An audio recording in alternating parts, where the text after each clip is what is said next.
പാലക്കാട് എലപ്പുള്ളിയിൽ മദ്യനിർമ്മാണശാലയ്ക്ക് അനുമതി നൽകിയതിൽ ജനതാദൾ എസിലും പ്രതിഷേധം പുകയുന്നു.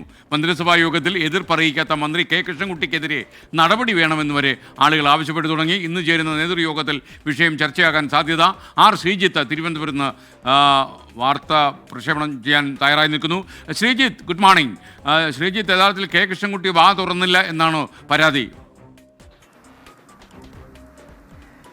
SKN തീർച്ചയായും കെ കൃഷ്ണൻകുട്ടിയും മന്ത്രിസഭാ യോഗത്തിൽ ഇതുമായി ബന്ധപ്പെട്ട് യാതൊരു തരത്തിലുള്ള അഭിപ്രായവും പറഞ്ഞില്ല എന്ന വിമർശനമാണ് ജനതാദൾ സെക്യുലറിൻ്റെ സംസ്ഥാന ഘടകത്തിൽ ഉയരുന്നത്. ജനതാദൾ സെക്യുലറിൻ്റെ സംസ്ഥാന നേതൃയോഗം ഇന്ന് തിരുവനന്തപുരത്ത് ചേരുകയാണ്. ഇതിന് മുന്നോടിയായി ജില്ലാ പ്രസിഡന്റുമാർ സംസ്ഥാന അധ്യക്ഷൻ മാത്യു തോമസിന് കത്ത് നൽകിയിരുന്നു. ഈ കത്തിലാണ് ഈ ബ്രൂവറി വിവാദത്തിൽ മന്ത്രി കാര്യമായി ഇടപെട്ടില്ല എന്നുള്ള വിമർശനം ഉണ്ടത്.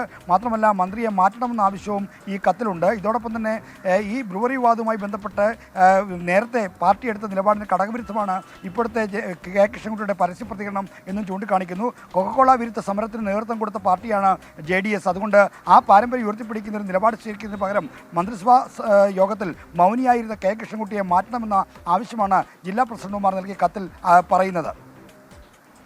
Thank you are Sreejith.